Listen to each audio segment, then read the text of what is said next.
तो ब्रेक के बाद एक बार फिर से स्वागत है। संजय जी, मैं आपसे ही शुरुआत करती हूँ, आप अपनी बात को पूरा करिए, मैं चाहती हूँ। उसके बाद काजी जी उसका जवाब देंगे, फिर मैं मनीष जी के पास चलूंगी। बिल्कुल बिल्कुल, सभी लोग जवाब दे सकते हैं। मैं तो दो तीन तथ्य रख रहे थे। जो दिल्ली ट्रांसपोर्ट कॉर्पोरेशन है, उसका कोई भी नई बस नहीं खरीदी गई है। उसका लॉस है तकरीबन 5,280 करोड़ रुपया। ठीक है, अब मैं इसकी दिल्ली के लॉस की बात बताता हूँ, जो मैंने रिपोर्ट दे रखी है, आपके मनीष सिसोदिया जी ने रखी है। देखिए, ऐसा 15-16 में 32,000 करोड़ रुपए का लॉस था और 19-20 में 34,000 करोड़ रुपए का लॉस हो गया। 6.66% है। 22-23 का बताएंगे तो फिर आप यहाँ से उठ के चले जाओगे। अब मैं आता हूं कि रोड व्यवस्था की बात करें। देखिए, आप दिल्ली में कभी लगता महीने में 15 दिन में आते होंगे या साल में एक बार आते हो, यही रहते हैं, तो हमें पता दिल्ली में क्या काम हो रहा है। आज तक यमुना सफाई नहीं हुई, आज तक सीसीटीवी कैमरे लगे थे वो नहीं लगे हैं। जो बहुत सारे कार्य जो माननीय केजरीवाल जी ने बोला था, कोई कार्यक्रम नहीं हुआ। हम कहते देखिए, करे ना करे उनकी मर्जी है, उनका सरकार है, लेकिन ये है कि लोग लुभावने। देखिए, ऐसा होता है, मैं आपको छोटा सा आंकड़ा दूंगा, उससे थोड़ी सी चीजें और क्लियर बताएंगे। देखिए, सब्सिडी में पहले क्या था, 15-16 में 1,867 करोड़ रुपए था, वो बढ़ करके 3,552 करोड़ रुपए हो गया। देखिए, आप 3-4 साल में कितना ग्रोथ हुआ। जो 19-20 और 15-16 के आंकड़े दे रहे हैं, क्योंकि आप सब्सिडी दे रहे हो तो वहां से कहीं से नुकसान तो हो रहा है ना, तो आपका डबल का ज्यादा आपका नुकसान हो गया। डबल ज्यादा जो पैसा 1,500-2,000 या 20,000 करोड़ रुपए हमारे लगना था कार्यक्रम में, डेवलपमेंट में लगना चाहिए, वो लग नहीं रहा, कहीं ना कहीं और चला जा रहा है। जैसे आप फ्री पानी की बात कर रहे, अभी से बात कर रहे थे इलेक्ट्रिसिटी की। शिवांगी जी, सर 30 सेकंड और दीजिएगा। दिल्ली के अंदर कोई भी इलेक्ट्रिसिटी का पावर स्टेशन नहीं है, वो बाहर से खरीदा जाता है, और पावर जो होता है वो खरीदा जाता है, उसका एक रेट होता है। दो तरह से रेट लगाए जाते हैं, एक सुविधा के अनुसार, यानी हम लॉन्ग टर्म एग्रीमेंट करते हैं, और एक होता है कि डिमांड एंड सप्लाई के अनुसार। तो देखिए, ऐसा है कि आप जो रेट, उसी रेट पे पावर कंपनियां बर्बाद हुई है, आपकी दिल्ली सरकार बर्बाद हो जाएगी। देखिए, ऐसा है कि आप क्या कर रहे हो, उसी रेट पे ले रहे हैं। ऐसा नहीं कि आप सस्ते रेट पे ले रहे हो उनसे। बिजली कंपनी जो उत्पादन करती है, मेरा 1 रुपया डिमांड में 1 रुपया ले रहा, आप मुझे क्या कर रहे हो, खरीद मुझसे महंगे में रहे हो, सस्ते में दे रहे हो, फ्री में दे रहे हो। उसमें भी बहुत ज्यादा झोल झपाटा है। 200 यूनिट करीब बोलते हैं, अगर 200 से 1 हो जाएगा तो पूरा जो नया स्लैब है उस स्लैब में आ जाएगा, तो आदमी को बिल्कुल मुश्किल हो जाता है। तो हर आदमी टैप लेके तो बैठेगा नहीं, मीटर लेके तो बैठेगा, तो ये 200 यूनिट से आने वाली, बताइए कौन से घर में, एक झोपड़ी वाले का घर छोड़ दीजिए, किस घर में 200 यूनिट होता है, नंबर 1। नंबर 2, ये बताइए शिवांगी जी, फ्री बिजली सबको देने की क्या जरूरत? हम कहते हैं स्टूडेंट्स को दे दिया आपने, जो गरीब लोग हैं उनको दे दिया, उनको कोई योजना दे, कोई बुराई नहीं है, लेकिन आप पूरे दिल्ली को फ्री दे रहे हो। आप पंजाब में चालू कर दिए, तकरीबन 1,000 रुपए हर महिला को देंगे जो 18 साल से प्लस है हमारी देश पंजाब की। उससे 9,000 कुछ 100 करोड़ रुपए का नुकसान हो गया होगा हर साल। और आप समझिए कि आपका जो कर्ज है पंजाब का, वो कर्ज जो मैं बताता हूँ, 2-3 आंकड़े और देता हूँ। 2,60,000 का था, अभी बढ़कर के 2,085, जो इनके अभी बजट आया, 2,85,000 करोड़ रुपए का हो जाएगा। आप सोचिए, एक साल में इतना ज्यादा कर्ज है, क्योंकि आपने फ्री बिजली प्लस महिलाओं का है। भाई, बजट तो वही है, कमाई आपकी वहीं से होनी है, कमाई आप बाहर से कहीं से नहीं हो सकती है। तो आपको ही सोचना पड़ेगा, कमिटमेंट देने से पहले आपको स्थिति देखनी होगी। और आप देखिए, ये बद से बदतर होती चली जाएगी, क्योंकि कमाई नहीं है, सोर्सेज इनकम के नहीं है, और एक्सपेंडिचर बहुत ज्यादा है। ठीक है संजय जी, आपने जो आंकड़े रखे, इसके आधार पर आप बता रहे कितना लॉस है और कैसे लॉस और आगे हो सकता है। और एक जिक्र और आप कर रहे हैं कि हर एक को मुफ्त चीजें देने की जरूरत नहीं, जो जरूरतमंद है, जो हर घर जो बिजली अफोर्ड कर सकता है अगर, तो आप उसको फ्री में क्यों दे रहे हैं? जो नहीं कर सकता आप उसको दीजिए। काजी जी, इस पर भी तो फोकस करना होगा। अगर आप सबको मुफ्त देंगे तो ये कहां का न्याय है? अगर आप उनको दे जो वाकई जरूरतमंद है, जो बिल नहीं इतना दे सकते हैं, जो ये प्राइवेट स्कूल की शिक्षा अफोर्ड नहीं कर सकते हैं, जो प्राइवेट हॉस्पिटल्स नहीं जा सकते, अगर उनके लिए अप्लाई, तो वो लगे कि आप वोट के लिए नहीं कर रहे हैं। सबको कह के तो बीजेपी तो ऐसा कहेगी कि वोट कल्चर है आपका। अब शिवानी जी, मैं चाहूंगा सारे लोग शांति सुने। सबसे पहले जो हमारे मित्र ने झूठ बोला उसको देखिए, उन्होंने कहा कोई भी बस नहीं चली। मैं चाहूंगा इसको दिखाएं। अभी ज्यादा दूर की बात नहीं है, 1.5 महीने पहले 24 जुलाई को 150 इलेक्ट्रिक, फिर आप चिल्लाने लगे, यही है ना, यही है। मैं आपको कहूंगा, अभी फिर कहूंगा प्रवक्ता है तो आप चढ़ जाएंगे। मैं समझ रहा हूँ कुछ रेवड़ी आपको भी चाहिए जिसकी वजह से आप चीख रहे हैं। देखिए मैं बोलूंगा, मैं सब बोलूंगा, मेरी जुबान पे किसी का कंट्रोल नहीं चलेगा। जब झूठ बोले तो आपको कंट्रोल करना चाहिए। आपके चैनल में भी खबरें चलाई होंगी, 150, ये देखिए 150 इलेक्ट्रिक बसें चलाई गई, 24 मई को रवाना की गई दिल्ली की सड़कों पर। आप देखिए, उसके बाद झूठ का ये सीधे जनता के सामने झूठ जा रहा है। 150 बसें अभी 24 मई को दिल्ली सरकार ने इलेक्ट्रिक बसें दिल्ली की सड़कों पर रवाना की, उद्घाटन किया। ये झूठ है कि नहीं झूठ, इनका पकड़ा गया कि नहीं पकड़ा गया। इसी तरीके से अस्पतालों का उद्घाटन करने का काम किया। मोहल्ला क्लिनिक का एक ऐसा मॉडल है जिसकी चर्चा पूरी दुनिया के अंदर हो रही है, एक ऐसा स्वास्थ्य का मॉडल हमने दे दिया। दिल्ली के सरकारी स्कूलों से बच्चों का सिलेक्शन IITs में हो रहा है। आज 99% परिणाम दे रहा है दिल्ली के सरकारी स्कूल, वहां के प्राइवेट स्कूलों से बेहतर दे रहे हैं। अगर ईमानदार हैं, निष्पक्ष हैं, तो उस पर भी चर्चा कर लें। सिर्फ मोदी जी को खुश करने वाली बात ही क्यों कर रहे हैं? संजय जी, मैं आऊंगी आपके पास, पहले मैं जरा मनीष जी के पास हो जाने दीजिए, पहले बात तो पूरी हो जाने दीजिए। मैं कह रहा हूं कि शिक्षा देना, गरीब के बच्चों को शिक्षा देने के नाम पर क्यों बौखलाहट होने लगती है? स्वास्थ्य, देखिए कुछ बातें आपको सुननी पड़ेंगी। नहीं काजी जी, हम कह रहे हैं दीजिए, गरीबों को दीजिए, बहुत अच्छा कर रहे हैं आप। मैं कह रही हूँ, और यहाँ पर सवाल ये उठ रहा है, तो काम नहीं, नहीं देखिए ना, क्योंकि मैं ये नहीं कह रही हूँ कि आप गलत कह रहे हैं। मैंने ये कहा आप बहुत सही काम कर रहे हैं, उसका जवाब तो मैं उसी का जवाब आप कहना सबको दे रहे हैं, तो क्या गलत कर रहे हैं? मैं बता रहा हूँ, मैंने सब में कहा जो जरूरतमंद है उनको दीजिए ना, जो अफोर्ड कर सकते चीजें उनको मुफ्त क्यों कह रहे हैं आप? कुछ बातें आने देंगी आप? हाँ। बिजली को अगर आप आज के समय में लग्जरी समझ रहे हैं तो ये गलत बात है। हाँ। आज बिजली जो है वो मूलभूत आवश्यकताओं में शामिल है। अगर बिजली ना हो तो जो बैठ के हम लोग यहाँ परिचर्चा कर रहे हैं, एक सेकंड आप नहीं कर पाएंगे। मूलभूत जरूरत है आज सबकी, चाहे वो अमीर हो चाहे गरीब हो। शिक्षा जो है वो सबकी मूलभूत जरूरत है। स्वास्थ्य जो है वो सबकी मूलभूत जरूरत है। आम आदमी पार्टी का मानना है कि चाहे गरीब हो चाहे अमीर हो, घर हो गया, मकान हो गया, भोजन हो गया, शिक्षा हो गई, स्वास्थ्य हो गई, बिजली हो गया, पानी हो गया, ये सरकार का दायित्व बनता है जनता को उपलब्ध कराना। अगर हम फ्री आप गलत बोल रहे हैं। मैंने ये बोला ही नहीं कि आप उपलब्ध मत करवाइए, मैंने कहा मुफ्त मत दीजिए ना उनको, जो अफोर्ड कर सकते हैं बिल देना। तो आप करने देंगी? तो आप ये कह रहे हैं कि मुफ्त ना दे, उपलब्ध ना कराए, उपलब्ध कराने का तो जिक्र ही नहीं हो रहा। नहीं काजी देखिए, मैंने ये नहीं कहा, मैं आपको करेक्ट करूंगी, क्योंकि मैंने ये जिक्र नहीं किया कि आप मत दीजिए। मैं कह रहा हूं इस पर 10 सेकंड में जवाब दीजिए, मैं आगे मूव करूंगी मनीष जी के पास। ये सबको क्यों, जरूरतमंदों को ही सिर्फ क्यों नहीं? अगर ये सुविधाएं देने से सरकारी खजाने पर फर्क पड़ रहा है तो बिल्कुल नहीं देना चाहिए। लेकिन दिल्ली ने ये करके दिखा दिया है कि सरकारी खजाने पे फर्क नहीं पड़ रहा। और क्यों नहीं पड़ रहा ये भी सुन लीजिए, क्योंकि हमने भ्रष्टाचार पर नकेल लगाने का काम किया है। हमने अपने पूंजीपति मित्रों के खजाने भरने का काम नहीं किया है। अभी मैं सवाल आपके पास फिर से लेकर आऊंगी, पहले मैं मनीष जी के पास अब चलती हूँ क्योंकि वक्त जाया हो रहा है, क्योंकि ये सवाल मेरा जवाब ऐसा था ही नहीं ना, मेरा सवाल मैंने ऐसा कुछ किया। मैं मनीष जी अब आपके पास आ रही हूँ। देखिए, जब मुफ्त की बात होती है और जब प्रधानमंत्री इशारों में जो इशारा कर देते वो हर कोई समझ गया है, लेकिन मुफ्त में आप ये तो सोचिए, मुफ्त उनके लिए होना चाहिए जो चीजें जरूरतमंद लोगों के लिए हैं, जो वो नहीं कर सकते अफोर्ड। जैसे कि हम अगर मुफ्त राशन का ही जिक्र कर ले, अभी पहले सबके लिए कोरोना काल में मुफ्त राशन किया सरकार ने, फिर उसके बाद जब देखा कि चीजें उन लोगों को भी मिल रही हैं जो चीजें अपने आप से राशन खरीद सकते हैं, जो अपने में सक्षम है चीजों को खुद खरीदने में, तो कहा गया अब ये उनके लिए नहीं है, ये सिर्फ उनके लिए है जो वाकई में गरीब हैं, जो वाकई में अभी भी रोजगार की मार झेल रहे हैं, ये उनके लिए है। तो सरकार ने इसमें संशोधन किया ना, यही संशोधन हर कोई क्यों नहीं करता है? क्यों फिर हर एक को मुफ्त देने की बात कर दी जाती है? शिवांगी जी, हाँ, देश में 6 लाख से ऊपर गांव हैं। हाँ, नगर पालिका, नगर पंचायत, महापालिका को हटा दीजिए, हाँ, तो देश भर में 6 लाख से ऊपर गांव हैं। हाँ, गाँव की जो समस्या है, आज गाँव में आज भी भारतीय जनता पार्टी के नेता और आदरणीय प्रधानमंत्री जी जब बोलते हैं तो जैसे मालूम पड़ता है कि गाँव को इन्होंने विकास के रास्ते पर ले जाकर के इन्होंने चांद और सूरज के पास पहुंचा दिया है, इतना विकास किया है। लेकिन जो समस्याएं हैं गांव में, उन समस्याओं को अगर आप देखेंगे अपनी आंखों से तो आपको महसूस होगा कि जस के तस आज गांव पड़े हुए हैं। 8 बरस भारत के प्रधानमंत्री जी को देश का नेतृत्व करते हो गया, विदेशों में जाते हैं तो देश के सांस्कृतिक चीज़ों का जिक्र करते हैं तो मालूम पड़ता है कि इन्होंने ही भारत में संस्कृति का इजाद किया है। लेकिन जो भारत की जो मूल अवधारणा है, भारत की जो मूल जन समस्याएं हैं, उन पर कभी भी भारत के प्रधानमंत्री जी ध्यान नहीं देते हैं। इसलिए कि भारत का जो ग्रामीण मंत्रालय है, जो गांव को देखता है, उस ग्रामीण मंत्रालय ने आज तक भारत के 6 लाख गांवों में कोई भी ऐसा कार्य नहीं किया जिससे हम भारत को मुख्य धारा में ला सके। इसलिए कि हमारा जब तक गांव सशक्त नहीं होगा, हमारा जब तक गांव मजबूत नहीं होगा, जब हमारे ग्रामीण युवा जिन्होंने अग्निपथ योजना का विरोध किया।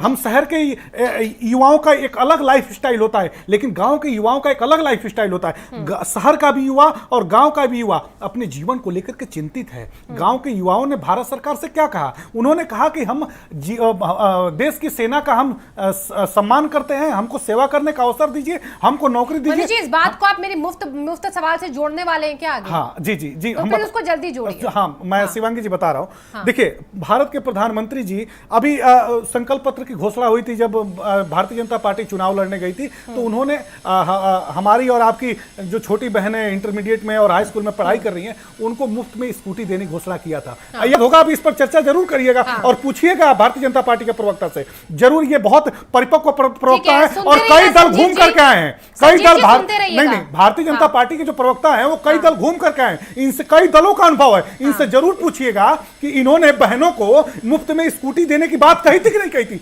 मैं पूछना चाहता हूं कि अगर श्री अखिलेश यादव जी ने लैपटॉप दिया, अगर श्री अखिलेश यादव जी ने टैबलेट दिया, अगर श्री अखिलेश यादव जी ने 55 लाख गरीब महिलाओं को जिनको आवश्यकता थी, संजय राणा जी भी यह बात कह रहे थे और आप भी यह बात कह रही थी कि जिनको आवश्यकता थी, हमारी प्यारी माताओं को श्री अखिलेश यादव जी ने 1500 रुपए पेंशन दिया। श्री अखिलेश यादव जी ने देश पर तो सवाल ही नहीं खड़े हो रहे। शिवांगी सुन लीजिए ना, देखिए हम अपनी विचारधारा और अपने नेता की सिद्धांतों को जरूर करें। शिवांगी जी सुन लीजिए, मैं उसी बात मैं छोटी, इसलिए बहुत देर से मैं इंतजार कर रहा था, थोड़ी बात मेरी सुन लीजिए। श्री अखिलेश यादव जी ने वित्तविहीन शिक्षकों को, आपने देखा होगा, आज देखिए ना कोरोना में उनकी क्या स्थिति हुई। उनको श्री अखिलेश यादव जी ने 1500 रुपए प्रति माह के हिसाब से एक शुरुआत उन्होंने किया था। जो उत्तर प्रदेश का जो इंफ्रास्ट्रक्चर है, जो उत्तर प्रदेश में जो पैसा है, उसके हिसाब से उन्होंने वित्तविहीन शिक्षकों को पैसा देना शुरू किया था। वो भी ट्रेजरी से उन्होंने देना शुरू किया था। योगी आदित्यनाथ जी जैसे मुख्यमंत्री बनते हैं, उन्होंने उसको समाप्त कर दिया, बंद कर दिया। मैं पूछना चाहता हूं कि देश के जो जरूरतमंद लोग हैं,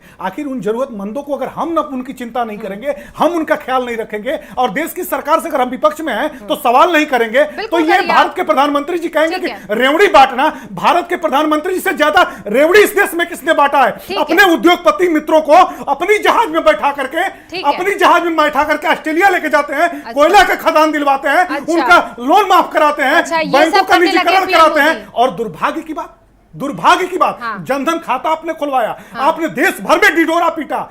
आज चेक आपको लेना होगा तो उस पर जीएसटी देना पड़ रहा है। इससे बड़ा दुर्भाग्य क्या होगा? अगर जनधन खाता भी किसी ने खुलवाया है, उसने अगर चेक के लिए अप्लाई किया कि मुझे चेक चाहिए, तो उसको भी जीएसटी उस पर देना पड़ेगा। संजय राणा जी, आप बताइएगा, जरूर इस पर टिप्पणी करिएगा, इसलिए कि यह बहुत गंभीर सवाल है। इसलिए कि देश की जो सारी समस्या है, भारत के प्रधानमंत्री जी देश की महान जनता जो गरीब है, उसकी जरूरत की सारी चीजों पर भारत के प्रधानमंत्री जी ने और निर्मला सीतारमण ने जीएसटी का एक बहुत भारी भरकम बोझ ला दिया है और देश की जनता करा रही है, टूट रही है। मनीष जी, एक सवाल, देखिए आपने सारी बातें की, मैंने आपसे कहा था कि इन सारी चीजों को क्या आप मुफ्त से जोड़ रहे हैं, जो मेरा सवाल था, आपने नहीं जोड़ा लेकिन उससे, लेकिन आपने अपनी बातें बताई कि आपने कैसे जरूरतमंद बालिकाओं के लिए मदद की है, कैसे छात्राओं को आपने लैपटॉप दिए हैं, माताओं के लिए जो काम किए, इस पर तो सवाल ही नहीं किए मुफ्त का था। मुफ्त का सवाल तो अलग है, या आप समझ गए किस पर चर्चा हो रही है। तो मैं उस मुफ्त की बात कर रही हूं कि हर किसी को सब कुछ मुफ्त देना, अगर जरूरतमंद को जरूरत की चीजें दी जाती हैं, तो उसकी राजनीतिक पर चर्चा क्यों की जाती है? भारत के प्रधानमंत्री जी ने देश भर में ढिढोरा पीटा, दुनिया के बड़े मंचों पर ढिढोरा पीटा। उन्होंने कहा शिवांगी जी कि गैस का सिलेंडर हमने दिया है, आज देश की जनता गैस का सिलेंडर भरवा नहीं पा रही है। आखिर भारत के प्रधानमंत्री जी बताते हैं ना, अब सरकार में तब भी आप कहते ये एक्सप्रेस से मेरा इसका शिलान्यास हमने किया, उसका शिलान्यास हमने किया, तो सरकार में नहीं, तब भी बताते, वो तो सरकार में रह के बताएंगे नहीं, हमने तो हर सरकार का काम है। आप बताइए पहले, हर एक चीज मुफ्त दे देना, क्या ये विकास होगा? आप इसको नहीं, आप देखिए नहीं, मनीष जी मैंने आपकी बात सुनी, मैंने नहीं 30 सेकंड, अभी मुझे संजीव जी के पास जाना है। मैं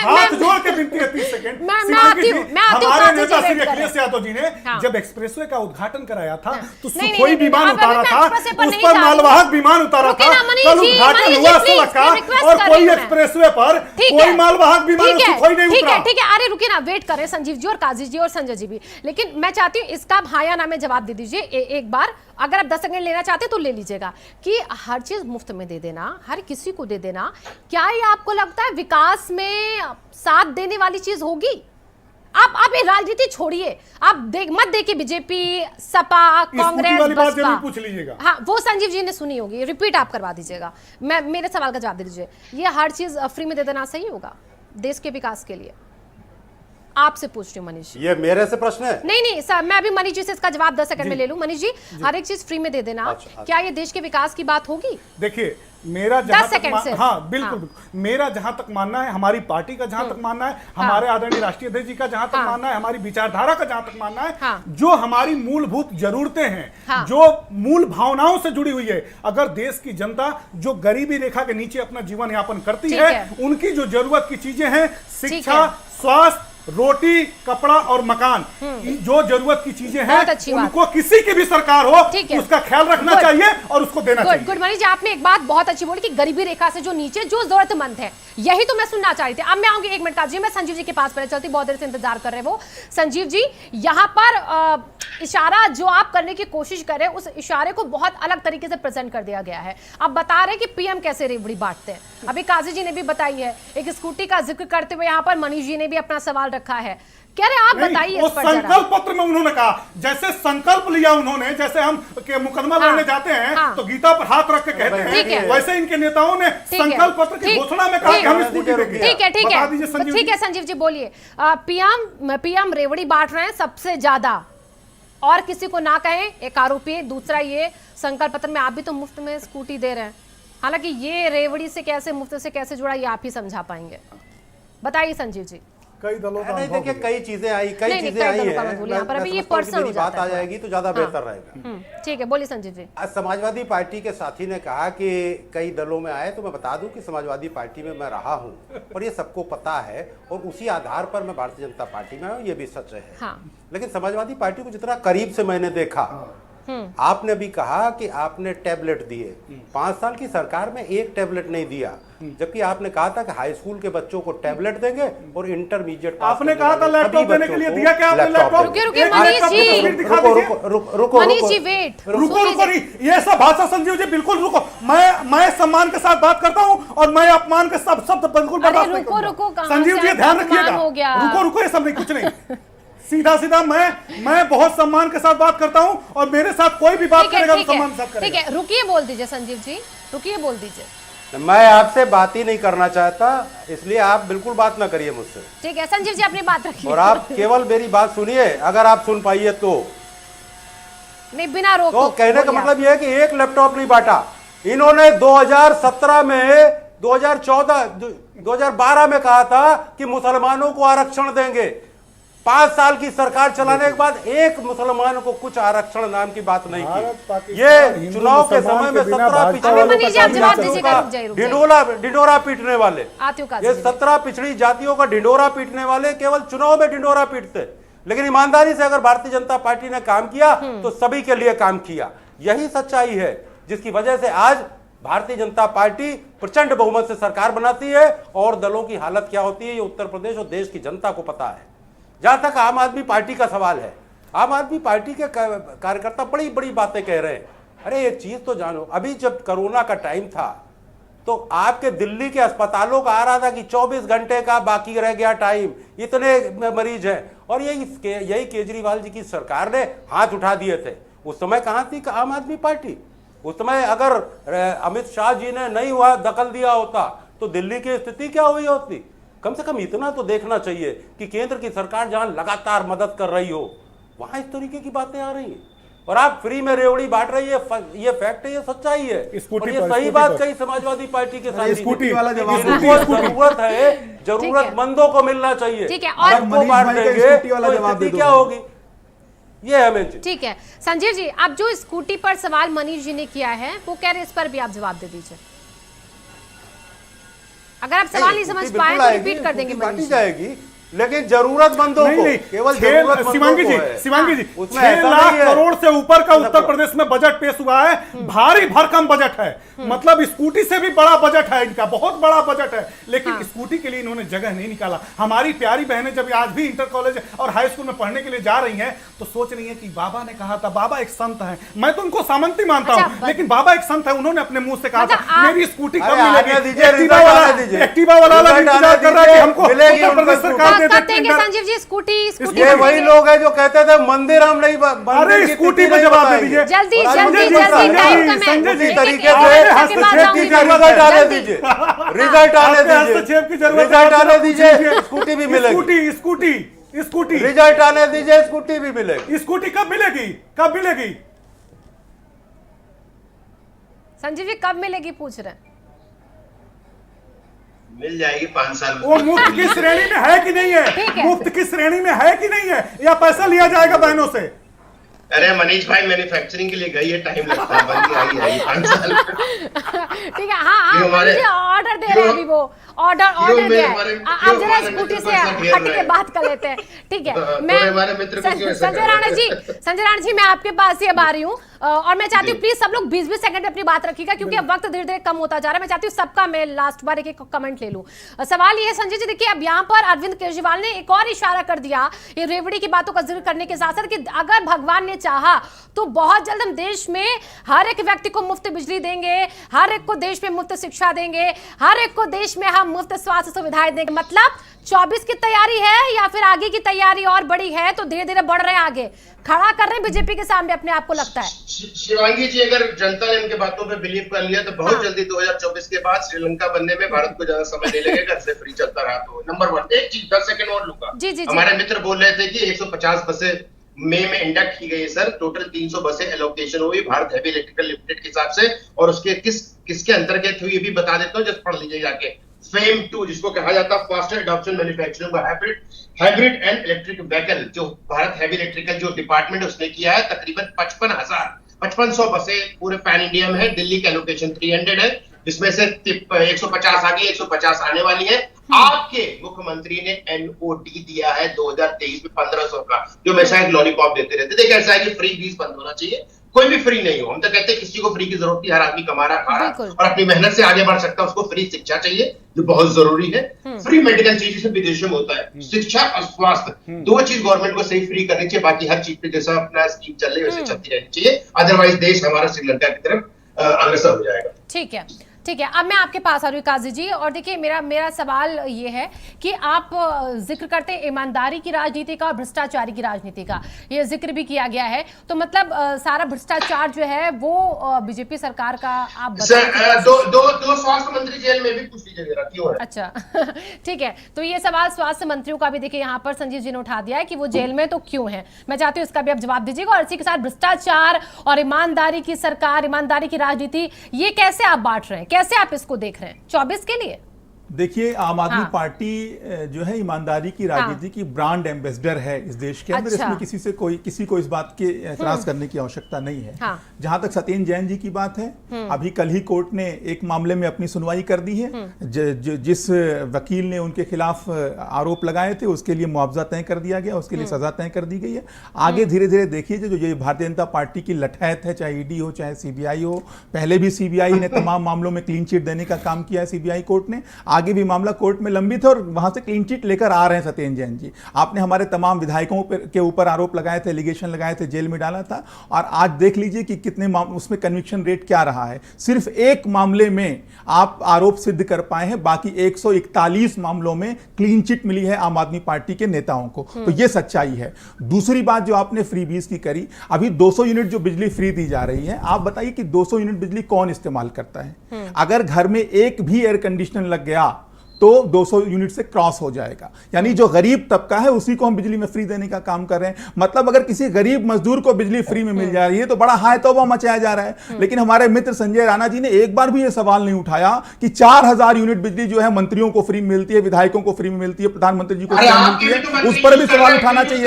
बिल्कुल उठाना चाहिए, मैं खुद कह रहा हूं उस पर। देखिए उस पर सवाल नहीं, वहां पर अरे एक बार तो भाजपा के ऊपर भी सवाल उठा दीजिए मित्र, एक बार सवाल उठा दीजिए, वजीफा कम नहीं हो जाएगा एक बार सवाल उठाने से। तो कुल मिलाकर ये देखिए अब आखिरी उसमें कंक्लूजन में भी चिल्ला रहे हैं ये संजीव भाई हमारे बोल नहीं पा रहे, संजय राणा जी का वजीफा कम हो रहा है। अरे संजीव भाई सीखिए संजय राणा जी से कैसे प्रवक्ता बन के काम किया जाता है। आप तो सीधे शरीफ आदमी बेचारे, संजय राणा जी को देखिए जल्दी बनवाइए भाई, संजय राणा जी को जल्दी से बनवाइए, कहीं का चेयरमैन बनवा दीजिए भाई। बहुत परेशान मैं बोलूंगा लगेंगे। कभी भाजपा के लगेंगे। आप देखिए संजीव भाई बेचारे खामोश बैठे हुए वो बीच में भाजपा के प्रवक्ता लगेंगे। आने दे रहे हैं। वो गलत बोले आपके साथ समस्या है, आपका चश्मा है झूठ तो बोल रहे हैं तो आप ये मत कहना कि वो बीजेपी के प्रवक्ता किसके, वो राजनीतिक विश्लेषक के तौर पर बैठे हैं और वो मेरे साथ चर्चा में कई बार बैठ चुके हैं। वो बीजेपी की भी आप खामियों को बता चुके हैं काजी जी। मैं संजीव भाई से उनकी पैरवी कर रहा हूँ शिवानी जी। ये सबको सर्टिफिकेट देने का काम कर रहा हूँ भाई मैं, ये सबको सर्टिफिकेट देने का काम कर रहा हूँ भाई। दरअसल में समस्या भला हो जाएगा, कोई क्या अगर भला हो जाएगा? पाकिस्तानी प्रवक्ता होगा तो वो ये सारे लोगों को यही समझेगा कि ये हिंदुस्तान के और भाजपा के प्रवक्ता है। ये समस्या है। आपने बताया आप ईमानदार भ्रष्टाचार बीजेपी का। अब मैं संजीव जी आपके पास आ रही हूँ।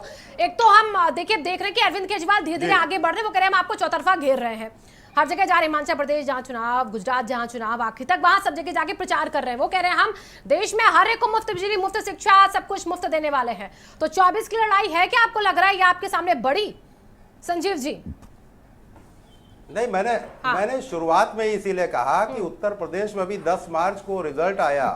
उत्तर प्रदेश में भी आम आदमी, अरे पंजाब में क्या भारतीय जनता पार्टी नहीं थी भाई? नहीं रुकूंगा, बिल्कुल नहीं रुकूंगा। आप नहीं रोक पाएंगी मुझे, नहीं रोक पाएंगे। आपने संजय राणा जी को रोका होता तो मैं रुक जाता। भाजपा बिगड़ा हुआ है। नहीं, संजय राणा जी को अगर आपने रोक लिया होता तो हम रुक जाते। नहीं, आप रोकनी होती तो मैं रुक जाता। जैसे उत्तर प्रदेश, अगर उत्तर प्रदेश से सवाल होगा तो पंजाब को जवाब देना पड़ेगा। उत्तर प्रदेश से सवाल करेंगे तो पंजाब का जवाब देना पड़ेगा। पंजाब का जवाब देना पड़ेगा। पंजाब में कितनी सीटों पर जमानत जब्त हुई भाजपा की, प्लीज बोल लिया आपने। मतलब ये कौन सी बात होती है कि आप मुझे रोक नहीं पाएंगी? ये क्या है मतलब? नहीं, सबको रोकना पड़ेगा आपको। मैंने यहाँ पर किसी को 1 to 1 फाइट करने का मौका नहीं दिया है। 1 to 1 किसी को भी फाइट करने का मौका नहीं दिया है मैंने। सबने बीच में खुद बोला है। और प्लीज ये मत कि नहीं रोक पाएंगे। वक्त की कमी है, वक्त की कमी है। चर्चा को मुझे यहीं पर समाप्त करना होगा और वक्त ऐसे ही जाया होता है, मुद्दे सामने नहीं आ पाते हैं। ठीक है मनीष जी, अगली बार चर्चा में आपको पूरा मौका दूंगी, लेकिन माफी चाहती हूँ आपसे तहे दिल से, क्योंकि वक्त की पाबंदी के चलते यहाँ पर चीजों को हम और डिटेल में और समय देकर नहीं रख सकते, इसलिए कहते हैं कि सब थोड़े थोड़े वक्त पर अपनी बात रखिए। बहुत बहुत शुक्रिया आप सभी खास मेहमानों का इस चर्चा में शामिल होने के लिए।